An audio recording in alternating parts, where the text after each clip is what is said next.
القطب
Bismillahirrahmanirrahim. Alhamdulillahirabbil alamin. Wa bihi nasta'in ala umuri dunya waddin. Sallallahu alaihi wasallam ala khairi khalqillah ajma'in sayyidina wa maulana Muhammad sallallahu alaihi wasallam wa ala alihi wa sahbihi haqqa qadrihi miqdaril azim. نوينا تعلم التعليم والإفادة والاستفادة والنفع والانتفاع وذكر التذكير الحث على التمسك بكتاب الله وسنة الرسول ودعوة إلى الهدى ودلالة الغاية ابتغاء مرضات الله وقرب ثوابه اللهم أغننا بالعلم وزينا بالحلم وأكرمنا بالتقوى وجبنا بالعافية يا أرحم الراحمين. اللهم سبحانك يا ربنا سبحانك الكريم سبحانك لا علم لنا إلا ما علمتنا إنك أنت العليم الحكيم وتب علينا يا رب إنك أنت التواب الرحيم واغفر لنا وارحمنا أنت خير الراحمين. اللهم ارزقنا علما نافعا وقلبا منورا وفهما صحيحا لسانا سديدا ويقينا صادقا يا أرحم الراحمين يا أرحم الراحمين يا أرحم الراحمين. معاشر الحبائب الأساتذة الحاضرين رحمكم الله حفظكم وفقكم الله. Assalamualaikum warahmatullahi taala wabarakatuh. Alhamdulillah, alhamdulillah rabbana. Bersyukur kita kepada Allah Subhanahu wa taala yang terus-menerus memberikan nikmat demi nikmat kepada kita. Yang kita rasakan di antara nikmat terbesar pada hari ini Allah berikan kepada kita taufik dan hidayah untuk mensyukuri nikmat-nikmat lainnya. Karena tanpa taufik dari Allah kita tidak mampu untuk mensyukuri nikmat Allah. Nikmat yang terbesar yang kita rasakan saat ini dikumpulkannya kita di musola yang penuh berkah ini, musola yang kita hidupkan setiap malam seperti ini dengan melaksanakan apa yang dicintai oleh Allah dan Rasulnya. Raudhah min Riyadhil Jannah. Kita pun berada di musola yang dinamakan juga dengan Riyadhil Jannah. Musola ini dinamakan sesuai dengan majelis ini, yaitu yang Rasulullah pernah mengatakan, "Idza marartum bi Riyadhil Jannah farta'u." Kalau kamu melewati itu majelis yang mana di situ dikatakan Rasulullah taman surga, maka mampirlah. Alhamdulillah, setiap malam daripada malam Rabu kita berkumpul di sini bersama-sama mensyukuri nikmat Allah. Kita pun menambah pengetahuan agama kita dengan baca daripada kitab-kitab salaf yang alhamdulillah pada kesempatan yang kita lakukan saat ini yaitu membaca kitab Bidayatul Hidayah. Dan malam hari ini alhamdulillah fadl min Allah Subhanahu wa taala. Allah ikrimna wa iyyakum, syarifna wa iyyakum. Hadhihi lailah, malam ini kita duduk kembali alhamdulillah dihadiri majelis kita dengan seorang yang datang ke negeri kita tidak lain tujuan kecuali mengharapkan ridha Allah. Beliau datang ke sini untuk memberikan pencerahan kepada kita, susun warga kita Palembang dan juga tempat-tempat yang Allah tetapkan untuk beliau kunjungi. Beliau datang ke sini untuk berdakwah ilallah, la qasad siwa hadhihi qasad, itu mengharapkan ridha Allah Subhanahu wa taala. Habibana al-Habib da'i ilallah al-alim Syekhana Al-Habib Ali bin Abdullah Al-Idrus. Pada tahun yang lalu beliau sudah pernah juga hadir di majelis kita. Ini insyaAllah kita yakin memang inilah kehendak Allah dan juga keberkahan daripada jadduh Sayyidina Al-Idrus Al-Akbar wa ibnihi Abu Bakar Al-Adani. Alhamdulillah, daripada qasidah yang kita bacakan tadi adalah qasidah yang dikarang oleh Habib Abu Bakar Al-Adani. Dengan berkat ilah mungkin insyaAllah kehadiran Habib Alwi untuk kedua kali ke tempat ini berkat kita bacakan qasidah tadi. Alhamdulillah berkat dari gerakna yaitu qasidah dari Imam Abu Bakar Al-Adani. Na'taqid anna hudurukum hina kadzalik ta'liq bi qasidah alladhi nahnu nulazim naqra fi hadzal majlis fi iftitah al-majlis. Wa insyaallah taala ini pun kita mencontoh tasyabuh. Al-Badir menggunakan ini sebagai pembuka majelis setelah sempat mencari-cari apakah qasidah, apakah zikir yang bisa pantas kita bacakan. Jelas semua itu bagus, tapi alhamdulillah pada waktu sebagian memilih Al-Badir buka daripada Manaqib Ali bin Muhammad bin Salah Habsyi, di situ dikatakan oleh beliau paling menyenangi, menyukai kalau membuka majelis dengan qasidah daripada qasidah Imam Abu Bakar Al-Adani. Alhamdulillah kita niatkan membuka majelis kita dengan niat Imam Ali bin Muhammad bin Salah Habsyi. Pada kesempatan hari ini jelas dengan hadirnya beliau kita tidak akan memberikan apa yang biasa kita sampaikan di sini karena beliau insyaAllah lebih banyak akan memberikan kepada kita dan juga beliau tidak akan selalu bersama kita. Mungkin kesempatan akan datang wallahu a'lam insyaAllah setahun ke depan atau kapan. Jadi kesempatan ini insyaAllah kita berikan sepenuhnya kepada beliau dan kita serahkan beliau apakah beliau akan melanjutkan baca kitab seperti tahun tadi atau beliau akan menyampaikan dari beliau langsung tanpa menerus kitab, itu kita serahkan. Masyaallah ikhwan rahimakumullah. Sayyidul Fadil Al-Habib Alwi, alhamdulillah hadal majlis kama taqaddam qad hadartu fi hadal majlis qabla sana walhamdulillah syarafna wa farahna wa na'taqid hasalna al-barakah wal ilm bi barakat hudurukum fi hadal majlis.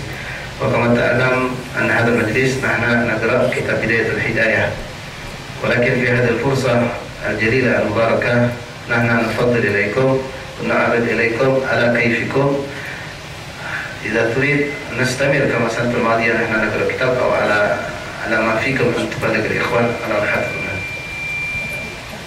نقرأ شيء قليل تصريحهم. طيب Habib Alwi alhamdulillah telah memilih beliau katakan sama seperti yang kita lakukan pada tahun tadi bersama beliau, yaitu kita bacakan daripada kitab Bidayatul Hidayah, dan insya Allah beliau akan menjelaskan kepada kita. Alhamdulillah juga pada kesempatannya Habibana Ustaz Hashim hadir juga bersama kita, dan kita mintakan Habib Hashim kan jarang kan duduk sama kita, jadi kita minta ke beliau yang menterjemah daripada kalam Habib Ali, syarah daripada kitab Hidayah. Faqil Aqra wa Habib Ali syarih antum tarjim.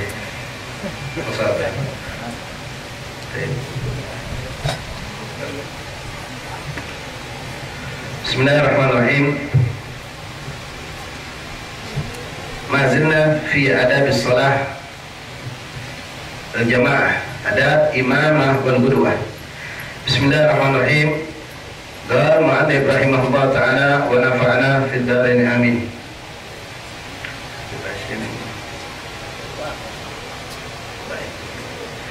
Bismillahirrahmanirrahim. Qala mu'allif rahimahullah ta'ala wa nafa'ana fid dharain amin.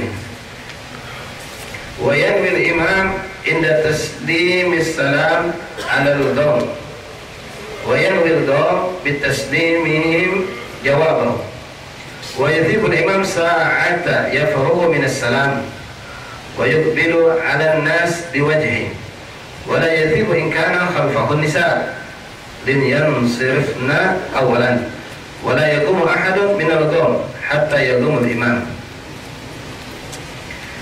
وينصرف الإمام حيث شاء عن يمينه أو شماله واليمين أحب إليه ولا يخص الإمام نفسه بالدعاء في القنوت الصبور بل يقول اللهم اهدنا ويجهر به ويؤمن الغرب ولا يرفعن أيدي فلم يثبت ذلك في الأخبار ويقرأ المأموم بقية القنوت من قوله فإنك تقضي ولا يقضى عليك ولا يقف المأموم وحده بل يدخل الصف أو يجر إلى نفسه غيره ولا ينبغي للمأموم أن يتقدم على الإمام في أفعاله أو يساويه بل ينبغي أن يتأخر فلا يهوي إلى الركوع إلا إذا انتهى الإمام إلى أحد الراكعين ولا يهوي إلى السجود ما لم تصل جبهته الإمام إلى الأرض. والله أعلم.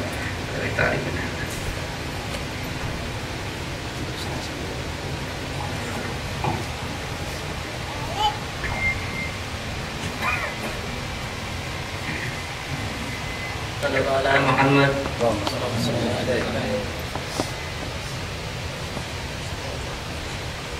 Bismillahirrahmanirrahim.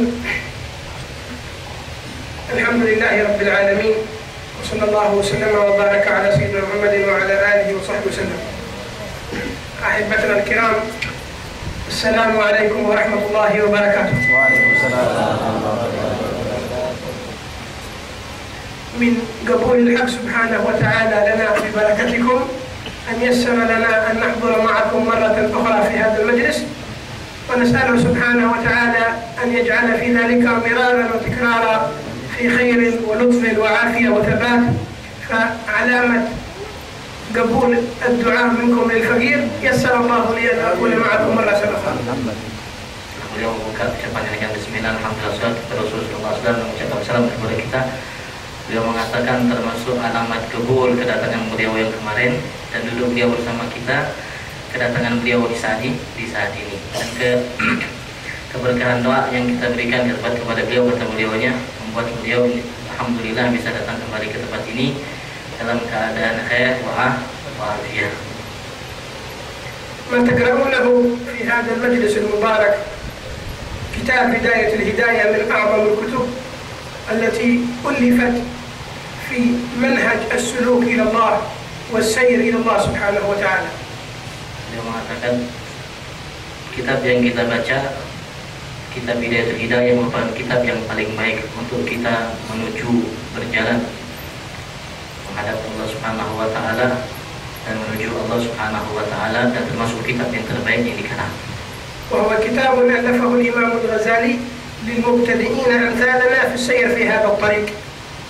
Kitab ini adalah suatu kitab yang dikarang oleh Imam Ghazali untuk orang-orang seperti kita yang baru mulai berjalan menuju Allah Subhanahu wa taala. ومن بدأ في بداية الهداية نال الهداية.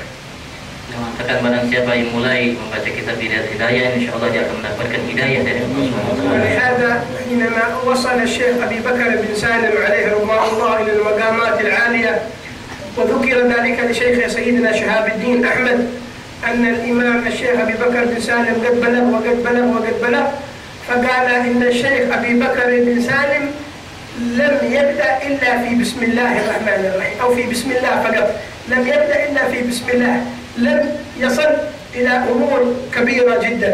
فلما بلغت هذه المقالة سيدنا الشيخ أبي بكر بن سالم سجد شكرا لله على هذه الشهادة، وقال من بسمله ختم، ما دام بدأ وقال بسم الله الرحمن الرحيم سيختم، ومن بدأ في الهداية لابد أن يصل الهداية.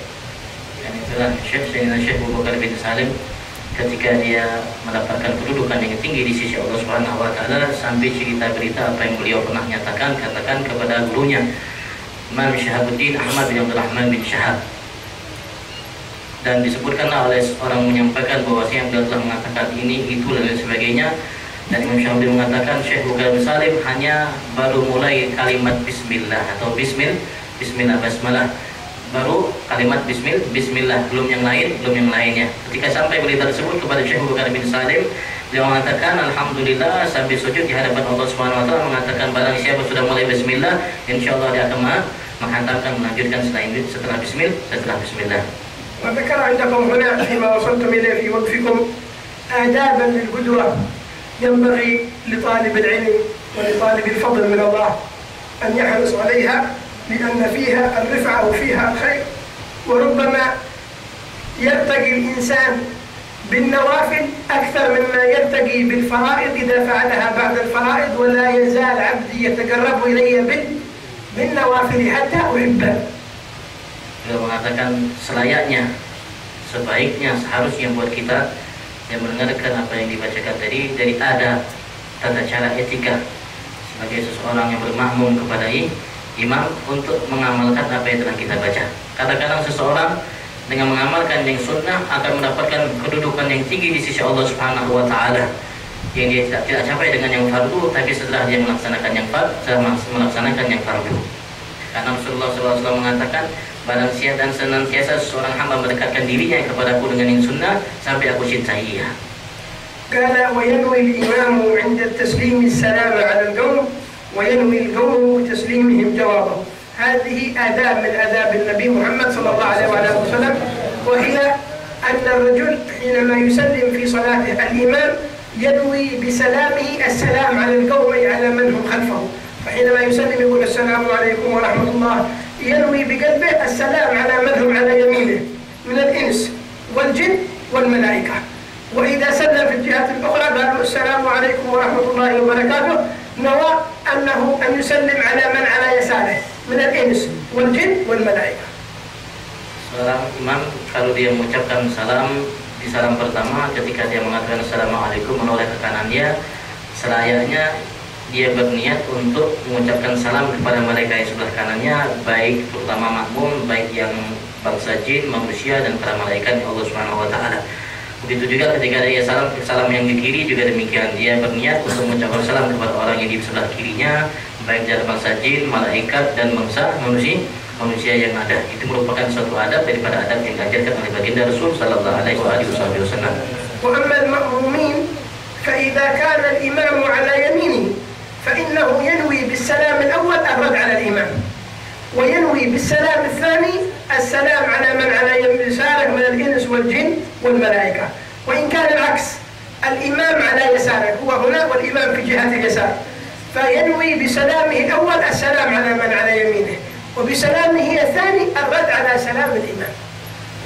Seseorang makmum kalau seandainya ia berada di sebelah kirinya imam atau sebelah kanannya imam, kalau dia berada di sebelah kanannya imam, ketika dia salam yang pertama, maka dia berniat untuk mengucapkan salam kepada orang yang di sebelah kanannya dari bangsa manusia, jin dan malaikat. Kalau setelah dia mengucapkan salam sebelah kiri, karena imam di sebelah kirinya, maka dia mengucapkan salam, menjawab salamnya imam. Begitu juga kalau seandainya di sebelah kiri imam, ketika dia salam yang pertama, maka dia mengucapkan berniat untuk menjawab salamnya imam, dan ketika dia salam ke kiri dia berniat untuk mengucapkan salam kepada orang yang sebelah kirinya, baik dari bangsa manusia, jin dan malaikatnya Allah SWT. وهنا ملحظ مهم يجب أن يتنبه إليه من أراد تطبيق هذه السنة، وهو أنه حينما ينوي السلام على من على يمينه أو على يساره أو الرد على الإمام أو كان إمام، هذه النية إذا وقعت قبل السلام بطلت الصلاة، لأنه نوى مخاطبة المخلوق، ولا يجوز في الصلاة أن يخاطب مخلوقا إلا النبي محمد صلى الله عليه وسلم، فيقول له في التشهد السلام عليك، أما غير ذلك فلا يصح. فلو قال السلام عليكم قبل أن يسلم نوى السلام على من على يمينه بطلت صلاته. Beliau mengatakan ini merupakan sesuatu yang harus diperhatikan sekali. Ya, bagi orang yang ingin berniat untuk menjawab salam kepada imam, selayaknya dia tidak berniat sebelum dia mengucapkan salam. Jadi niat untuk menjawab imam tadi atau salam kepada orang yang kanan kiri itu setelah dia mengucapkan assalamualaikum. Setelah assalamualaikum baru dia niat untuk mengucapkan salam kepada imam, kalau imam sebelah kanannya dan orang-orang sebelah kanannya, dan ketika dia mengucapkan salam sebelah kiri juga demikian. Jadi niat tersebut setelah mengucapkan salam pertama assalamualaikum baru dia niat menjawab imam dan seterusnya. طيب إذا عمل ذلك بطل الصلاة، فقال لا أفضل أؤخرها إلى بعد السلام، بعد أن يسلم ينوي السلام على من على يمينه، لا فائدة قد فات السلام. إذا نوى بعد أن يسلم ما يمكن أن تكون النية بعد السلام. الآن هذا مسكين وقع في مشكلة، إن نوى قبل السلام بطلت صلاته، وإن نوى بعد السلام لم يجد أجر السنة. ما الذي يفعل؟ قالوا أن يقرن النية مع السلام في وقت واحد، لا بد من قرنها، لا يقدمها ولا يؤخرها، لأن تقديمها يبطل الصلاة وتأخيرها يذهب أجر السنة. إذن يسلم وينوي في نفس الوقت في وقت واحد السلام عليكم ورحمة الله، أثناء التلفظ بالسلام ينوي السلام على من على يمينه. Kalau tadi berniat untuk mengucapkan salam tadi kepada imam, menjawab imam atau sebelah kanannya sebelum salam, maka batal sholatnya.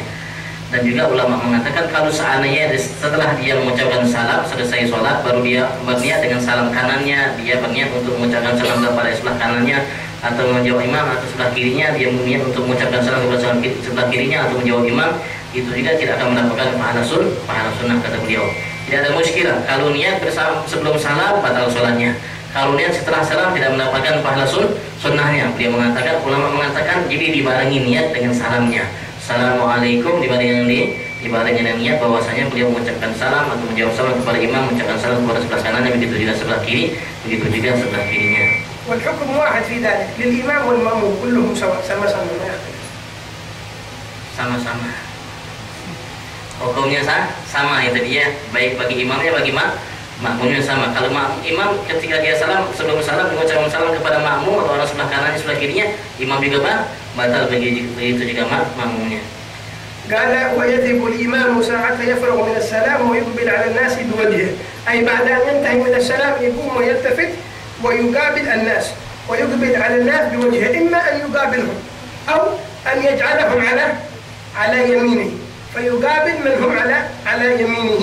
هذه هي السنة عن النبي محمد صلى الله عليه وسلم.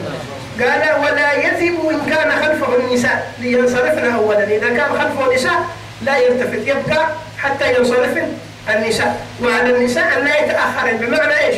معنى أن النساء ينصرفن قبل الإمام، ما هو سلم الإمام يبغى يلتفت والنساء جالسات، الإمام يبغى يقوم والنساء ما قامن، مشكلة هذا، يقوم النساء ولا يجلس. Dia mengatakan termasuk suatu sunnah yang harus diperhatikan, kadang-kadang ini sunnah dilalaikan. Kalau imam setelah mengucapkan salam disunnahkan baginya untuk merubah posisi duduknya. Yang pertama kalau disebutkan lanjut tadi menghadap makmum. Jadi dia merubah posisinya dari kiblat ke sana berbalik menghadap makmum dengan mukanya. Jadi makmum begini. Atau juga kata beliaunya sebelah kanan. Jadi dia berbalik ke arah sebelah kanan sehingga sebelah kanannya ini mengarah ke makmum. Itu kalau seandainya makmumnya bukan perempuan, bebinian kata orang Banjar. Ya. Kalau seandainya makmumnya perempuan, maka selayaknya bagi imam untuk tidak merubah posisinya menghadap mereka sehingga mereka kaum perempuan berangkat. Setelah mereka berangkat keluar baru imamnya berubah atau berangkat. Bagi perempuan kalau seandainya imamnya laki-laki jangan lama-lama. Ya, jangan lama-lama karena nanti muskilah kalau imamnya menoleh tidak bisa, kalau mau berangkat ada perempuan juga Nabi tidak bisa, kalau seandainya demikian imamnya jangan terlalu lama. ولما كان رسول الله صلى الله عليه وسلم يلتفت في صلاته إلى جهة اليمين أحب الصحابة أن يروه صلى الله عليه وسلم فأخذوا كلهم يصلون عن يمينه وبقي الصف الأيسر ما في أحد، فلما يسلم النبي يلتفت إلى جهة اليمنى يجد الصحابة كلهم في الصف هذا والصف اليسار ما في أحد، فقال لهم عمر الله من عمر الميسرة، دعا بتعمير أن الله يعمر من عمر الميسرة، فبعد ذلك ذهب الصحابة إلى جهة الميسرة. Sallallahu alaihi wasallam ketika beliau pada saatnya sering ketika setelah sholat selesai beliau menghadap arah sebelah kanan, maka sahabat ingin untuk melihat wajahnya Rasul sallallahu alaihi wasallam dan dilihat oleh Rasul sallallahu alaihi wasallam, maka para sahabat kalau sholat berbaris sebelah kanan. Pada saat Rasulullah SAW ketika berbalik kepada sebelah kanan, dia di sebelah kiri tidak ada orang. Rasulullah mengatakan mudah-mudahan Allah memakmurkan orang-orang yang memakmurkan arah sebelah kiri, arah sop sebelah kiri, maka mereka juga memakmur, jadi sopnya jadi seperti biasanya. قال ولا يقوم أحد من القوم حتى يقوم الإمام. من السنة أن لا ينصرف المأموم حتى ينصرف الإمام. سنة أن المأموم ينتظر مكانه حتى ينتهي الإمام فيقوم، فإذا قام الإمام قام المأموم إلا إن كان العذر معذور ممكن أن يقوم، لكن الإمام لا يكون ثقيل جدا الناس منتظرينه ويجلس سبحان الله سبحان الله أستغفر الله بسرعة، خلي الناس يقومون، يجلس قليل الناس خلفه، هذا لا ينتظرونه لأنه يضيع على الناس أعمال أخرى. لكن الإمام المتوسط بعد أن ينتهي من الصلاة يأتي بالأذكار المطلوبة ويقوم، إن لم يريد أن يقوم كمل ما يريد يقوم، جلس جاء واحد يتكلم وياه، إذا تكلم مع صاحبه أو مع أحد ما يبغى يقوم، أو عنده درس جلس في مكانه يقيم الدرس، ننتظر لما يكمل الدرس، لا خلاص انتهى ما يتعلق بالصلاة ننصرف هكذا. Maka disunahkan bagi makmum untuk tidak beranjak dari tempatnya atau tidak berdiri sebelum imam berdiri, kecuali kalau seandainya imamnya memperlambat bacaannya. Harusnya subhanallah, subhanallah, subhanallah, subhanallah. Kalau terlalu lama karena dia namanya menghilangkan ke namanya apa yang diinginkan oleh makmum pada saat itu, makmum boleh berdiri sebelum berdirinya imam. Tapi kalau seandainya makmumnya bacanya seperti biasa, tidak terlalu lambat, maka disunahkan bagi makmum untuk tidak berdiri di tempatnya kecuali berdiri imam. Kecuali kalau seandainya dia ada udzur, mungkin ada halangan atau ada sesuatu hal yang harus dikerjakannya sehingga tidak bisa menanti imam, boleh bagi untuk berdiri. قال وينصرف الإمام حيث شاء عن يمينه أو شماله واليمين أحب إليه. يقوم الإمام ينصرف إن شاء من جهة اليمين وإن شاء من جهة اليسار. قال الإمام الغزالي واليمين أحب إلي، اليمين أحب إلي، سلم فينصرف من جهة اليمين. فإذا كان الباب من جهة اليسار إيش يعمل في اليمين؟ الباب من جهة اليسار إيش يعمل هو في اليمين؟ يذهب إلى جهة اليمين ثم يذهب بعد ذلك إلى جهة اليسار. Dia juga tadi mengatakan kalau seandainya imam setelah selesai sholat, selesai bacaan, tiba-tiba dia bicara dengan seseorang, maka pada saat itu tidak disunahkan bagi makmum untuk menunggu imam sampai selesai, atau kalau seandainya imam setelah selesai salam, dia selesai bacaan, dia duduk untuk mengajar, juga tidak disunahkan bagi makmum untuk mereka mengikuti untuk berada setelah belajarnya imam. Dan juga disunahkan bagi imam kalau seandainya ingin berdiri, meninggalkan makmum berdiri, disunahkan arah sebelah kanan atau sebelah kiri. Sebelah kanan kata Imam Ghazali lebih aku senang, lebih aku senangi. Tapi kalau seandainya pintunya sebelah kiri, beliau mengatakan kalau pintu sebelah kiri adalah dia berjalan mengarah sebelah kanan, nanti putar baru keluar dari pintu sebelah kiri. قال ولا يخص الإمام نفسه بالدعاء في قنوت الصبح بل يقول اللهم اهدنا ويجهر به ويؤمن القوم. ينبغي للإمام في أثناء القنوت أن لا يخص نفسه، يأتي بصيغة الجمع اللهم اهدنا وعافنا، وهو يأتي بنفسه اللهم اهدني فيمن هديت. هذا المساكين ولا يقولون آمين لمن؟ له هم ما في. وعافني فيمن عافيت يقولون آمين كله له. والمصلين ما معهم شيء مساكين. وارفعني يقول آمين كله له لما يقع. ينبغي أن يقول اللهم اهدنا فيمن هديت. وإلا حصلت لي مرة من المرات هكذا إمام كل مرة يأتي لوحده ما يأتي بصيغة الجمع، فاتفق المأمومون في يوم من الأيام أول ما بدأ قال اللهم اهدني فيمن هديت ما حد قال عني، وعافني فيمن عافيت، تولني فيمن توليت. يريد شيء أمين ما في أمين، شك في نفسه هل يصلي خلفي ولا بعد؟ فهكذا الناس يصلون بعد ما انتهى من الصلاة. ليش ما تؤمنون؟ أنت دعوت لنفسك، أمن لنفسك. نحن أيضا ندعو لأنفسنا نقول اللهم اهدنا فيمن هديت. تجلس أنت لوحدك ادعي لنفسك. Bagi imam, kalau seandainya jadi imam dalam sholat subuh kunut, maka jangan tidak baca, dia mengkhususkan dirinya dengan doa. Dia baca Allahumma hdini fiman hadait wa afini, jangan. Hendaknya dia baca Allahumma hdina untuk kami semua. Karena kalau seandainya dia mengatakan Allahumma hdini, yang makmum tadi mengaminkan untuk dirinya. Dia mengatakan ada suatu cerita, imam dengan makmum selalu kalau kunut baca Allahumma hdini fiman hadait. Jadi imam mengaminkannya. Pada suatu saat makmum sepakat kalau dia baca Allahumma hdini, kita jangan aminkan. Salat Allahumma hdini fiman hadait, nunggu imam makmum amin, tidak ada amin. Wa afini fiman afait, tidak ada yang mengatakan amin. Tawallani sampai selesai mengatakan ini ada yang jadi makmum atau enggak ya? Ya. Setelah dia selesai saya mengatakan, kenapa kalian tidak mengatakan amin? Mereka makmum mengatakan, ente doanya untuk diri ente terus. Kata kami, ente doa dan ente aminkan sendiri, kami akan doa aminkan sendiri. Kata si makmumnya. قال بعد ذلك ويؤمن القوم ولا يرفعون الأيدي فلم يثبت ذلك في الأخبار. هذا بحسب ما بلغ إلى المصنف أنه لم يثبت رفع اليدين، لكن ثبت عند الحاكم وغيره أنه سنة رفع اليدين في الدعاء، حتى أن الإمام الغزالي بعد ذلك لما ألف إحياء علوم الدين ذكر في إحياء علوم الدين أن السنة رفع اليدين، وقال إذا ثبت بها الحديث فلا بأس بها. Dalam kitab ini tadi beliau Imam Ghazali mengatakan kalau kunut tidak disunahkan untuk mengangkat tangan ketika kunut dalam salat subuh, karena tidak ada hadis yang mantap riwayat mengenai Rasulullah SAW mengangkat tangan ketika kunut. Tapi beliau mengatakan ini sesuai dengan apa yang disampaikan kepada Imam Ghazali, karena dalam hadis riwayat Imam Hakim itu ada riwayat bahwa Rasulullah SAW menyuruh kita untuk mengangkat tangan ketika berdoa. Dan Imam Ghazali dalam kitab Ihya mengatakan kalau seandainya ada riwayat yang mantap bahwa Rasulullah SAW mengangkat tangan ketika kunut, maka sunahkan untuk kunut, untuk mengangkat ketika tangannya ketika kunut. أما مسح الوجه بعد القنوت كما يفعل كثير من الناس فإن هذا ليس من السنة. لا يسن مسح الوجه باليدين بعد القنوت في الصلاة، فإن فعله جائز لكنه لا يسن. بخلاف خارج الصلاة من الممكن كما في بعض الروايات لكن في الصلاة لا يسن أن يمسح وجهه بعد الانتهاء من القنوت. Dia mengatakan, tapi kalau masalah mengusap muka setelah baca kunut itu tidak sunnah. Tidak sunnah untuk mengusap muka setelah kunut di dalam salat. Jadi kalau sudah selesai kunut, maka tangan langsung diturunkan tangannya baru sujud. Kecuali kalau di luar salat. Di luar salat ada riwayat yang mantap dari Rasul sallallahu alaihi wasallam bahwasanya beliau pernah mengangkat tangannya di luar salat. Kalau seandainya pun di dalam salat dia mengusap mukanya seperti yang dilakukan oleh orang-orang muslimin, maka itu pun tidak jadi masalah, tidak membatalkan salatnya. لا ولا يجف لا قبل ما يقرأ المأموم بقية القنوت من قوله فإنك تقضي ولا يقضى عليك. القنوت ينقسم إلى 3 أقسام: دعاء وثناء والصلاة على النبي محمد صلى الله عليه وسلم.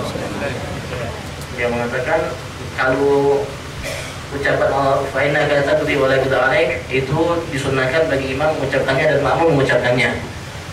Dan beliau mengatakan guru itu terbagi menjadi 3. Pertama kali adalah doa, yang kedua tanah pujian, yang ketiga salawat kepada baginda Rasul sallallahu alaihi wasallam.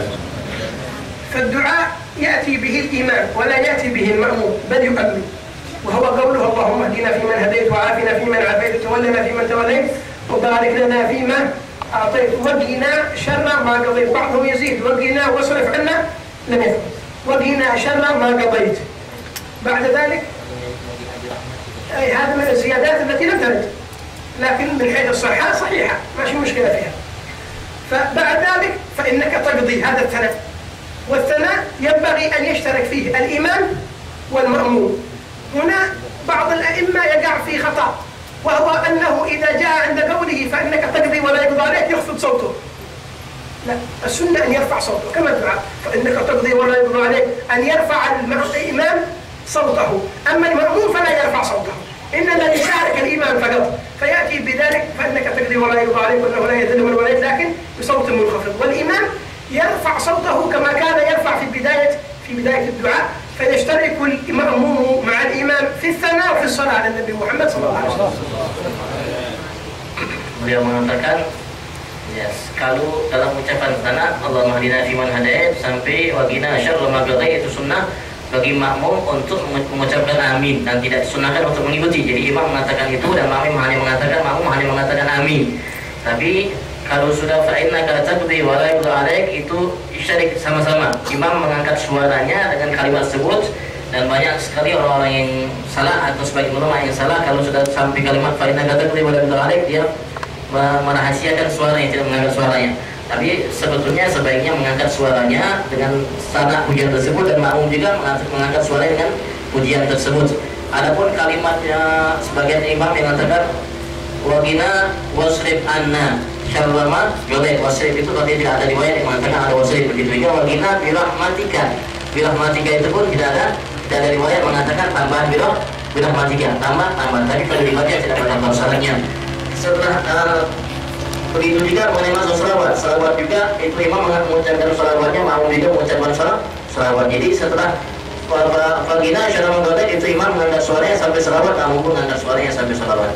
أما المسبوق الذي جاء وقد أدرك مع الإمام ركعة واحدة فقط فإنه يأتي بالقنوت مع الإمام ثم إذا سلم الإمام وقام ليتم صلاته قبل أن فإذا وصل إلى الاعتدال من الركعة الثانية أيضا أعاد القنوت مرة أخرى. ما هو يكتفي بذلك، ما يكتفي بقنوت الإمام. لماذا؟ لأنه ليس محله هذا قنوت الإمام، محل الإمام الركعة الأخيرة، ولكن أنت ركعتك الثانية الأولى ما هي محل القنوت بالنسبة لك، إنما وجب عليك أن تتابع الإمام لأنك لو خالفته في سنة فاحشة المخالفة بطلت صلاتك. Beliau tadi mengatakan masbuk ya, mengenai makmum yang masbuk yang ketinggalan hanya mendapatkan satu rakaat dari imam. Imam di rakaat kedua kalau beliau datang. Ketika datang waktu qunut maka dia harus ikut qunut dengan imam. Karena qunutnya itu mengikuti imam. Ya, karena ada yang menyatakan bahwasanya kalau kita tidak mengikuti imam di sunnah, dalam sunnah yang fahish yang dianggap tidak baik, kalau tidak baik dalam meninggalkan atau dalam mengikuti imam, maka bisa salatnya batal. Tapi kalau demikian, kalau seandainya setelah dia berdiri di rakaat kedua maka si makmum tadi harus juga disunahkan mengucapkan qunutnya. Karena yang pertama tadi qunut mengikuti imam, yang kedua ini qunutnya di saat dan di tempat di depan. Jadi makmum di rakaat kedua ketika subuh kalau dia ketinggalan maka qunut di rakaat kedua pun dia melaksanakan qunut seperti rakaat pertama. Tapi pertama itu mengikuti imam, yang kedua di tempat dia melaksanakan qunut di tempatnya. فلو ترك الإمام القنوت هل يسن للمأموم أن يأتي به؟ نعم، يسن للمأموم أن يأتي به بشرط أن يدرك الإمام في السجود. الإمام ترك القنوت إما متعمد وإما ناسي يعني ما ذكر القنوت فسجد، هل يأتي به المأموم؟ نعم، لكن بشرط أن يدرك الإمام في السجود. طيب قال الإمام هذا سريع يمشي بسرعة، كيف أدركه؟ يسجد بسرعة ويقوم، يأتي بأقل القنوت وهو ما ذكرناه، دعاء وثناء وصلاة على النبي. كيف ذلك؟ يقول اللهم اغفر لي يا غفور وصلى الله على محمد. هذا قنوت، اللهم اغفر لي يا غفور وصلى الله على محمد. اللهم اغفر لي، دعاء يا غفور، ثناء صلى الله على محمد. ثم يدرك الإمام في السجود ويصح، أتى بالقنوت.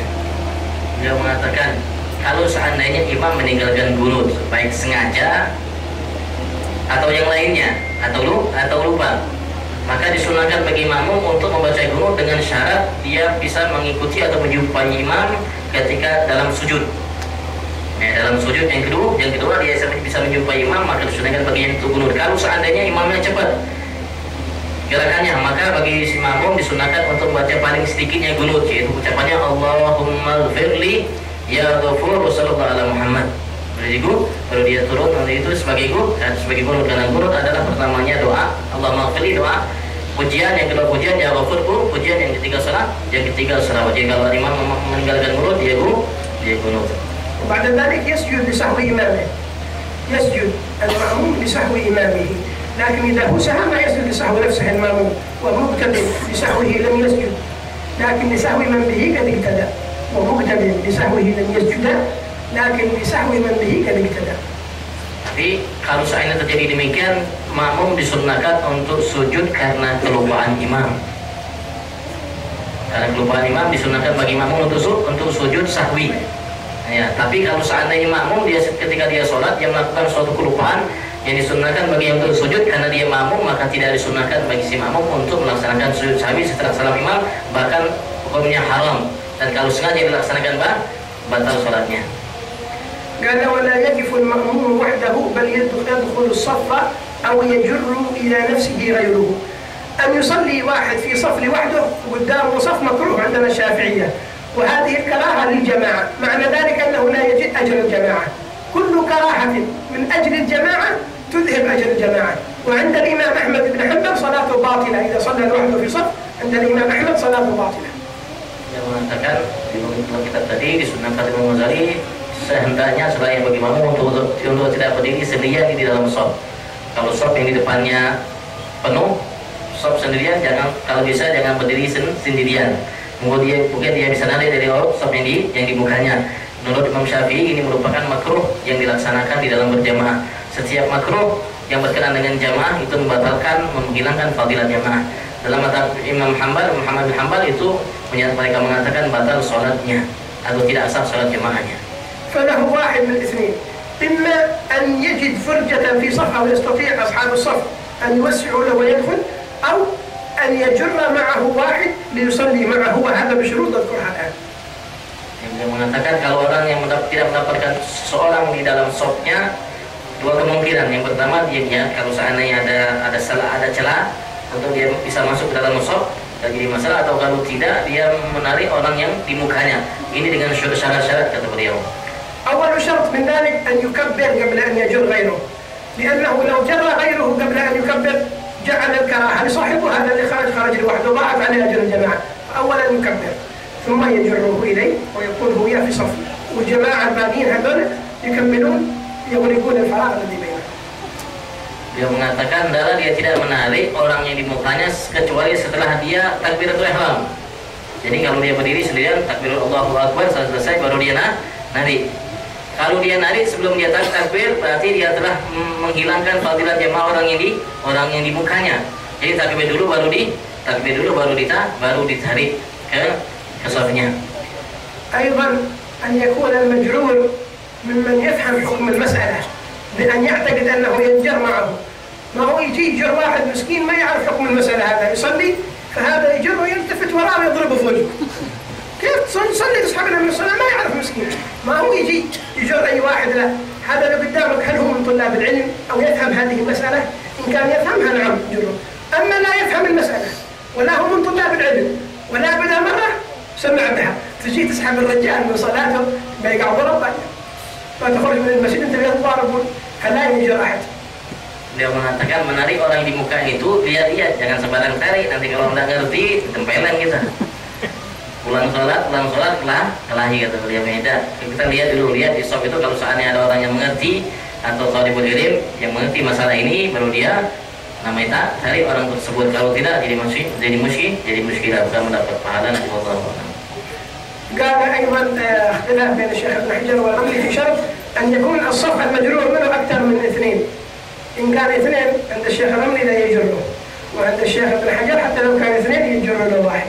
أيضا من الشروط أن لا يعتقد مجيء أحد المسجد مطروق، يعني دخلنا المسجد وناس يتوضؤون وناس آخرين جايين، يعني ما يكون وحده في الصف، لا يجر أحد. ليش تجره؟ لأنه في ناس جايين دخل يشوف واحد ثاني داخل أو ناس عند الوضوء يتوضؤون خلاص كبر، لأنه سيأتون معك هذه الكراهة. أما يجر أحد الآن لا تجر أحد. Dia mengatakan ini ada juga khilaf antara Imam Rabi dan Ibnu Hajar. Dia mengatakan kalau seandainya safnya dua ada jadi masalah. Dia mengatakan harus tiga. Itu juga kalau seandainya dia tidak meyakini bahwasanya ada orang yang datang setelahnya. Tapi kalau dia tahu ada orang yang akan datang setelahnya, setelah dia takbir jangan menarik orang yang di mukanya. Jadi dia nunggu yang lain untuk menyempurnakan atau mengiringi dia dalam sholatnya. ولا ينبغي للمأموم أن يتقدم على الإمام في أفعاله أو يساويه. لا يتقدم في الأفعال ولا يساويه، بل ينبغي أن يتأخر عنه، فلا يركع لا يهوي يهوي المأموم إلى الركوع حتى يستقر الإمام في الركوع، ولا يهوي إلى السجود حتى تصل جبهة الإمام إلى السجود. فإن ساواه كره، ومعنى ذلك أنه لا يجد أجر الجماعة لهذا الفعل اللي فعله. لو ساواه في الركوع لم تصح، يعني أجر الجماعة في الركوع لا يجده، لو سواه في السجود لن يجد أجر الجماعة. لكن لو سواه في تكبيرة الإحرام صلاته باطلة. في تكبيرة الإحرام الصلاة تبطل، في غيرها من الأركان مكروه. أما التقدم على الإمام فإن تقدم عليه بركن واحد حرم، إن تقدم بركن واحد كره، وإن تأخر حرم. أما التقدم بركنين والتأخر بركنين يبطل الصلاة. بالركنين سواء في التقدم أو في التأخر الصلاة باطلة. لكن بركن واحد التقدم حرام والتأخر مكروه. إيه معنى التقدم بركنين؟ التقدم بركنين بمعنى أن الإمام يشرع في الركن الثالث، المأموم لا يزال واقف والإمام ركع، هذا هو الركن. اعتدل سمع الله لمن حمده، ثاني ركن، الصلاة تبطل عادها ما بطلت الصلاة. لكن إذا هوى الإمام إلى السجود بمعنى أكمل الركن الثاني، خلاص كمل الركن الثاني وهوى للسجود، بطلت صلاة المأموم الواقف ما لم يعذر. ومثل في التقدم، لو تقدم على الإمام لا يزال قائم وهو هوى إلى السجود، بطلت صلاته لأنه تقدم بركنين. معنى التقدم بركنين أو التأخر أن يتم الركنين ويبدأ في الركن الثالث. Dia mengatakan makruh bagi makmum untuk membarengi perbuatan imam. Membarengi makruh. Kalau makruh artinya ketika imam ruku dia bareng-bareng sama makmum untuk imam dengan ruku. Itu menghilangkan fadilah jamaah dalam rukunya atau dalam sujud. Begitu juga menghilangkan fadilah dalam sujudnya. Tapi beliau mengatakan kalau kita mendahului imam dalam masa rukun hukumnya haram. Ya, begitu juga dalam namanya kalau kita membelakangi imam satu rukun, dia mengatakan kalau seandainya kita mendahului imam 2 rukun atau membelakangi imam 2 rukun dengan sengaja tanpa halangan, itu batal haram dan batal sholatnya, kecuali dalam takbiratul ihram. Kalau takbiratul ihram kita membarengi imam, semua imam Allahu Akbar, kita sudah Allah, itu tidak sah sholatnya. Kalau yang lainnya hukumnya makruh membarengi imam, tapi kalau takbiratul ihram tidak sah sholatnya.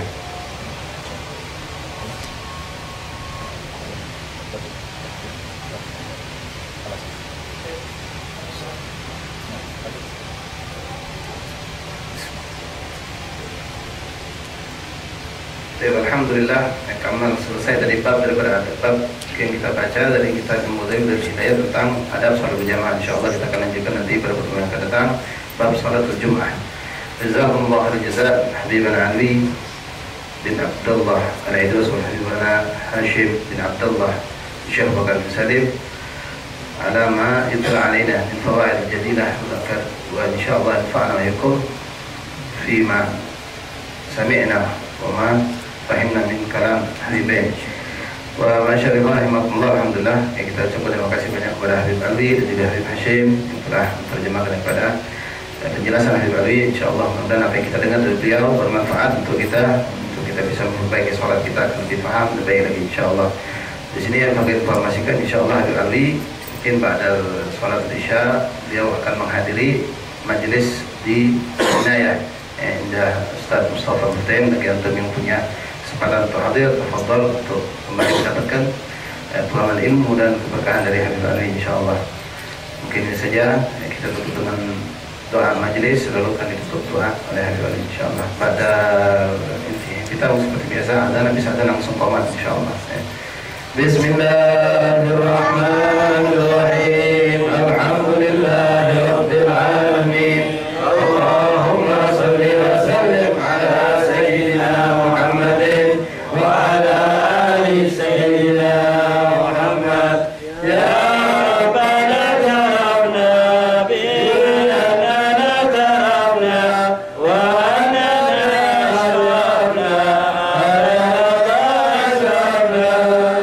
علينا توبة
آمين. إن الله سبحانه وتعالى يمن وإياكم جميعا على ما فينا، كما نسأله سبحانه وتعالى أن يبارك لنا في هذا الدرس في القائمين عليه، وأن يحفظ حبيبنا شكري بن شهاب ويبارك فيه وفي أولاده وفي ذريته وفي من هم حواليه وفي جميع الطلاب والحاضرين بركة كاملة نرى خيراتها في حياتنا وبعد مماتنا وفي مرازقنا وفي أخرانا. يجعل الله هذا المجلس سبب المرافقة للنبي محمد صلى الله عليه وعلى آله وسلم، ويجعل منه انطلاقا للعالم تعم الهداية للأمة في شرق الأرض وفي غربها، تنتشر راية الإسلام في جميع المشارق والمغارب، تعم راية لا إله إلا الله كل الخلق الذين يدبون على ظهر هذه الأرض. ومثل الله سبحانه وتعالى يكرمنا بكمال الهداية الظاهرة والباطنة، يحفظنا ويربطنا برجالنا وأسلافنا ومن له حق علينا، ويرحم الإمام الغزالي محمد بن أحمد بن حامد الغزالي، وأن يصلي منا تحية وسلام، ويجزه عنا وعن أمة الإسلام أفضل ما يجزي من قام بتعاليم نبيه محمد صلى الله عليه وعلى آله وسلم.